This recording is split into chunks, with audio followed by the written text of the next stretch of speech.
So hello guys, warm welcome to my channel. Today we're going to talk about the series The Wheel of Time and season 1 episode 2 के बारे में। Last में जैसे कि हमने छोड़ दिया था, लास्ट में जैसे कि हमने एपिसोड 1 में देखा था कि सारे यानी कि रैंड, एग्विन, पेरिन और मैट चले जाते हैं लैन और मोरेन के साथ श्वेत मीनार की ओर, क्योंकि गांव की भलाई इसी में है, क्योंकि निशाचर की सेना उनके पीछे पड़ी हुई है, यानी कि त्रासक की सेना उनके पीछे आ रही है, तो उन्हें मजबूरी में यहाँ से निकलना पड़ा। एपिसोड 2 की स्टार्टिंग में हमें श्वेतांबरधारी दिखाई देते हैं, जिसमें से एक जो हर आइसडे की औरतों को ख़त्म करता जाता है और साथ में उनकी रिंग भी चुरा लेता है और रख लेता है। आखिर वो ऐसा क्यों कर रहा है वो तो पता नहीं, लेकिन शायद वो ये सब एक उसके बाद ही हम देखते हैं कि कैसे लैन और मोरेन की पूरी सेना वहाँ से त्रासक की सेना से बचते हुए निकल जाती है और बहुत कोशिश करते हैं उनसे बचने के लिए, और जैसे जैसे करके वो नाव तक पहुँच जाते यानी कि नदी तक पहुँच जाते हैं। वहाँ वो एक नाव वाले को पैसे देकर उन्हें कहते हैं कि हमें नदी अभी के अभी पार करनी है, और बहुत ही जल्दी वो नदी को पार कर लेते हैं, क्योंकि त्रासक नदी को पार नहीं कर सकती, वो तैर नहीं सकते और उन्हें पानी से खतरा होता है, इसलिए वो सब बच जाते हैं और लैन और मोरेन दूसरी तरफ पहुंच जाते हैं, और साथ में वो चारों भी। नाव वाले को कहते हैं कि वो यहीं रुक जाए, लेकिन नाव वाले का परिवार उस तरफ होता है और वो त्रासक उसे मार डालेगी, इसी डर में वो वापस जाने की कोशिश करता है। लेकिन उस नाव वाले को वो सामने जाने के लिए मना करते हैं, क्योंकि बड़ी सेना यहाँ आ चुकी है और वो किसी को नहीं छोड़ेगी। हालांकि वो नहीं मानता और जाने की कोशिश करता है, लेकिन मोरेन को लगता है कि अगर वो वहाँ पहुँच गया तो त्रासक यहाँ आ जाएगी, इसलिए वो उस नाव को बीच में ही ख़त्म कर देती है अपनी शक्तियों से करता है, लेकिन बीच में ही मोरेन नाव के साथ उसे भी ख़त्म कर देती है। इस हादसे को देखते हुए रैंड और पेरिन, मैट और एग्विन के मन में ख्याल आता है कि क्या मोरेन सबको मारती जाएगी, और ऐसा उसने क्यों किया, आखिर क्यों उसने एक बेकसूर की जान ली। लेकिन मोरेन इसका कुछ भी जवाब नहीं देती है और वापस वो सब निकल पड़ते हैं श्वेत मीनार की ओर, यानी कि पूरब की ओर, और बीच में ही वो सब आराम करने के लिए रुक जाते हैं। जहाँ रात को मोरेन बात करने जाती है एग्विन से और उसे ले जाती है बात करने के लिए, तभी रैंड उसे देख लेता है, लेकिन उसके पीछे नहीं जाता, और मोरेन एग्विन को बताती है कि हवा की नाइनी ने जैसा कि कहा था वो हवा से बातें करना सिखाएगी, लेकिन मोरेन एग्विन को बताती है कि वो हवा से बात करना नहीं सीखी, कि हवा ही उससे बात करती है और उसे सुनती भी है और उसे महसूस भी करती है, और सीडाई की शक्तियों की उसे पहचान करवाती है। वापस आने के बाद एग्विन जाती है रैंड से बात करने के लिए और उससे थोड़ी सी बात करने जाती है, लेकिन रैंड उससे नाराज़ हो जाता है, क्योंकि वो मोरेन से बात करने गई थी, इसलिए फिर भी वो उसे बताता नहीं और उससे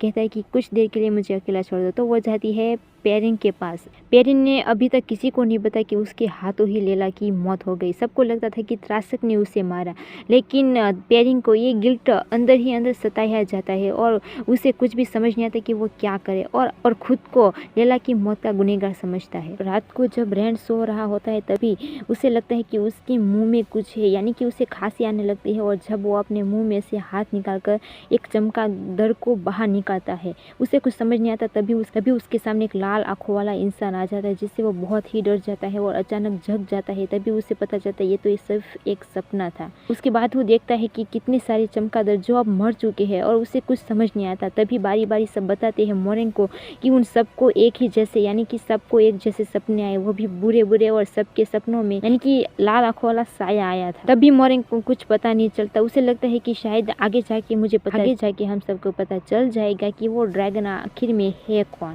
ये सब देखने के बाद रैंड को बहुत ही गुस्सा आता है और उसे लगता है कि वो मोरेन और लैन के साथ कहीं नहीं जाएगी, क्योंकि श्वेत मीनार में मर्दों का क्या काम है, वो भी आइसडाई की सेवा करने के अलावा। लेकिन मोरेन उसे कहती है कि उन सबको उसके साथ चलना है तो चलो, वरना कोई बात नहीं, वो अब इस खतरे में नहीं पड़ने वाली, वो यहाँ से जा रही है। लेकिन एग्विन उसके पीछे पीछे जाती है, क्योंकि उसे मोरेन पर भरोसा है, लेकिन रैंड को नहीं। रैंड कहता है कि वो मोरेन ने उसे कहा है वो ड्रैगन बनने वाली, इसलिए वो उसका साथ दे रही है, लेकिन एग्विन को कुछ फर्क नहीं पड़ता और वो भी चल पड़ती है।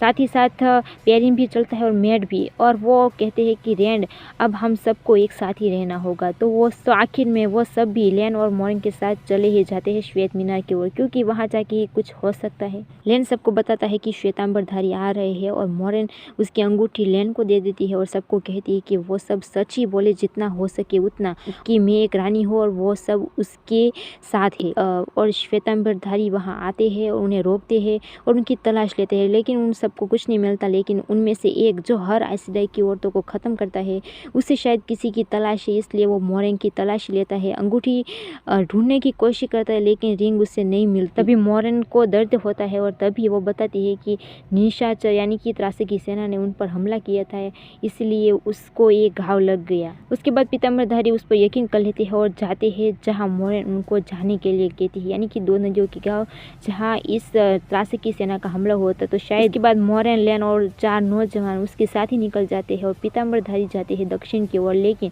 वो सब उनकी कुछ मदद कर पाए। उसके बाद वो सब निकल जाते हैं। श्वेतांबरधारी तो निकल पड़ते हैं दक्षिण की ओर जहाँ त्रासकी सेना का हमला होता, वहाँ उन सब की सहायता करने, लेकिन उनमें से एक जो आइसडाई की औरतों की तलाश है वो निकल पड़ता है मोरेन के पीछे, लेकिन वो झूठ बोलता है, लेकिन वो मोरेन के पीछे जा रहा है क्योंकि उसे कुछ शक हो गया है शायद, इसलिए वो सब निकल जाते हैं। सफर के दौरान रैंड, एग्विन, पेरिन और मैट बारी बारी से गाना गाते हैं, लेकिन उन सबको इस गाने का मतलब नहीं पता। तो मोरेन उन सबको बताती है कि कैसे एक उम्मीद पर सारे गांव वालों ने एक बहुत बड़ा युद्ध जीता था, इसी आशा में कि कोई उन्हें बचाने गया, लेकिन आखिर में कोई भी उन्हें बचाने नहीं आया। उसके बाद मोरेन और लेन सबको लेकर पहुंचते हैं सायो के शहर में, जहां मोरेन लेन को बताती है कि यहाँ हम नहीं रुक सकते क्योंकि ये सायो का शहर है और यहाँ खतरा हो सकता है। लेकिन लेन उसे कहता है कि हम यहीं रुक जाते हैं, और क्या उन्हें लगता है कि श्वेतांबरधारी ने ही उनकी बहनों का कत्ल किया है। लेकिन मोरेन उसे कहते हैं कि मेरी सारी बहनों की रिंग उसके पास थी, इसका मतलब तो यही हुआ। और लेन उन्हें कहता है कि आपका घाव भी भरने के लिए जल्दी से जल्दी आपकी बहन को ढूंढना होगा ताकि वो आपके घाव भर सके, क्योंकि आइसडाई की औरतें दूसरों का ही घाव भर सकती है, खुद का घाव नहीं भर सकती, और खुद का घाव भरने के लिए उनकी बहन की ज़रूरत पड़ती है। लेन और मोरेन सायो के शहर के आसपास रहने का ही फैसला करते हैं क्योंकि त्रासक यहाँ नहीं आ सकते, इसलिए। उसके बाद एग्विन और रैंड जाते हैं लकड़ियाँ ढूंढने के लिए, जहाँ रैंड एग्विन से बात नहीं कर रहा, उसे रूठा हुआ है। और यहाँ दूसरी तरफ पेरिन जो पानी भरने जाता है, तभी उसका घाव बहुत ही दर्द दे रहा होता है। तभी और यहाँ पेरिन को चोट लगी है जिसका पता किसी को नहीं है, और पेरिन ये बात किसी को बताता भी नहीं है। और तभी वहाँ एक भेड़िया आ जाता है और पेरिन को लगता है वो उस पर हमला कर देगा, लेकिन वो उसे कुछ नहीं करता और उसके पाँव के पास से चला जाता है, जिससे पेरिन को थोड़ा अजीब लगता है, लेकिन उसे कुछ समझ नहीं आता और हमको भी कुछ समझ नहीं आता। उसके बाद वो सब वहीं रुक जाते हैं, और रात में जब सब सो रहे होते हैं तब मोरेन की तबीयत हो जाती है खराब और लेन जाता है वहाँ पहरा देने, और तभी एग्विन उठ जाती है और तभी वो देखती है कि वेट अब वहाँ आ चुका है, वो भी त्रासक की बड़ी सेना लेकर। और तभी लेन भी सबको उठाता है और कहता है कि हमें यहाँ से निकलना होगा क्योंकि त्रासक यहाँ आ पहुँचे हैं। और मोरेन, जिसकी हालत बहुत ही ख़राब हो चुकी है, उसे पेरिन को संभालने के लिए दे देता है और वो सब वहाँ से निकल पड़ते हैं। और लेन के पीछे पीछे सारे वहाँ से निकल जाते हैं पीछे आती है त्रासक की बड़ी सेना जो उनका पीछा छोड़ती है नहीं। बहुत सारे त्रासक वहाँ आ जाते हैं, सब बहुत घबरा जाते हैं। तभी लेन उन सबको लेकर जाता है सायो के शहर में, जिसका पता उन चारों को नहीं होता, और मोरेन को जो पता है वो तो इस वक्त बेहोश है। लेन जब उन चारों को लेकर जाता है सायो के शहर में जहाँ त्रासक की सेना आने से डरती है, तभी वो बता दे कि त्रासक यहाँ नहीं आ सकती, और इसलिए वो सब वहाँ बच जाते हैं और वहाँ ही रुकने का फैसला करते हैं। और वहाँ पहुँचते ही लेन मोरेन का ख्याल रखता है, उसे पानी देता है और उसे संभालता है, लेकिन वो उसका घाव का कुछ नहीं कर सकता। सायो के शहर में जहाँ सब अलग अलग हो जाते हैं, एग्विन और रैंड एक दूसरे से बात करते हैं, और यहाँ पेरिन और मैट भी। तब भी मैट पेरिन को बचने के लिए एक औजार देता है और वो कहता है कि वो उसके पास ही उसे रखे। और लेन यहाँ मोरेन का ध्यान रख रहा है और उसे चिंता हो रही है कि मोरेन को कुछ हो ना जाए। उसके बाद मैट जाता है एक जगह पर जहाँ उसे एक बॉक्स में एक बड़ा सा खंजर यानी कि एक चाकू मिलता है, और वो उसे अपने पास ही रखने का फैसला करता है। उसके बाद वहाँ एक बहुत ही डरावना बुरा साया हर जगह से कुछ काला काला यानी कि कुछ डरावना सा आ रहा होता है। तभी वो सब देखते हैं कि जब वो उस घोड़े पर आया तो वो घोड़ा एकदम से उसकी राख बन गई, उसका कुछ नहीं। और यहाँ मोरेन लेन को कहती है कि उसने सबको मरवा दिया क्योंकि वो सायो के शहर में उन सबको लेकर आया। तभी वो सब डर जाते हैं और साया धीरे धीरे करके उन सबके पास भी आता है, और तभी यानी कि उन चारों के बीच में एक लाइन बन जाती है, वो भी काले साये की। और यहाँ होते हैं रैंड और मैट, और यहाँ होती है एग्विन और पेरिन, और वहाँ से वो चारों बिछड़ जाते हैं। और एग्विन रैंड से कहती है कि वो यहाँ से जाए, वो ज़रूर उसे ढूंढ लेगी। और तभी रैंड और मैट दूसरी तरफ भागते हैं और यहाँ पेरिन और एग्विन दूसरी तरफ भागते हैं। और तभी लैन भी मोरेन को लेकर वहाँ से निकलने की कोशिश करता है।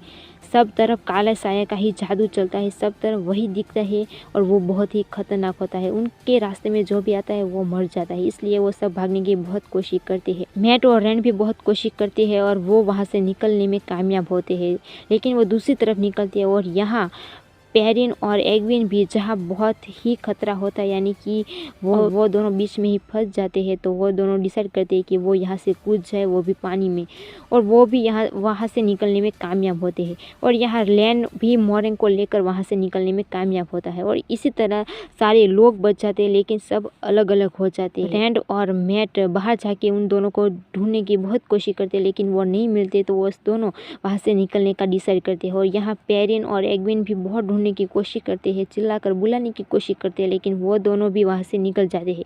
और यहाँ लैन जो मोरेन की इस हालत से बहुत परेशान है, वो जब उसकी देखभाल कर रहा होता है तभी उसके गले पे एक तलवार आई हुई होती है और वो होती है नाइनिव। आखिर नाइनिव बच कैसे गए, और यहाँ ही एपिसोड 2 की कहानी खत्म होती है।